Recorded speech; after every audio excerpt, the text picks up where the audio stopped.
এই মুহূর্তে রাতের আকাশে এমন এক ম্যাজিক ঘটছে যা ১০ বছরে মাত্র একবারই দেখা যায়। আপনি যদি অরোরা বা মেরুজ্যোতি দেখার স্বপ্ন দেখে থাকেন তবে এখনই আপনার জন্য সেরা সুযোগ, এবং এই সুযোগ খুব বেশি দিন থাকবে না। ২০২৪ সালের শেষ থেকে ২০২৬ সাল পর্যন্ত সময়টা হলো সোলার ম্যাক্সিমাম বা সৌরশিখর। এর মানে হলো গত এক দশকের মধ্যে এখন অরোরা সবথেকে উজ্জ্বল আর ঘন ঘন দেখা যাবে। সূর্যের ১১ বছরের একটি চক্র থাকে, আর এখন সেই চক্রের শিখর চলছে, ফলে সূর্য থেকে প্রচুর শক্তি পৃথিবীর দিকে ধেয়ে আসছে। আকাশের এই ইয়ামের রহস্য লুকিয়ে আছে সূর্যের মধ্যে। সূর্য যখন করোনাল মাস ইজেকশন বা সিএমএ ঘটায়, তখন কোটি কোটি টন চার্জড কণা মহাকাশে ছড়িয়ে পড়ে। এই কণাগুলো যখন পৃথিবীর চৌম্বক ঢালে ধাক্কা খায়, তখন তারা মেরু অঞ্চলের দিকে চলে যায়। সেখানে আমাদের বায়ুমণ্ডলের অক্সিজেন আর নাইট্রোজেনের সাথে ধাক্কা লেগে তৈরি হয় সবুজ, গোলাপি আর বেগুনি রঙের এই মায়াবী নাচ।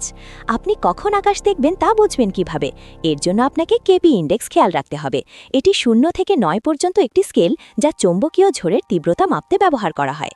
যখন কেপি ইন্ডেক্স 5 বা তার বেশি হয়, তখন বুঝবেন আকাশে আলোর খেলা শুরু হতে যাচ্ছে। এই সোলার ম্যাক্সিমামের সময় কেপি ইন্ডেক্স 8 বা 9 পর্যন্ত উঠছে, যার ফলে মেরু অঞ্চল থেকে অনেক দূরেও এখন অরোরা দেখা যাচ্ছে।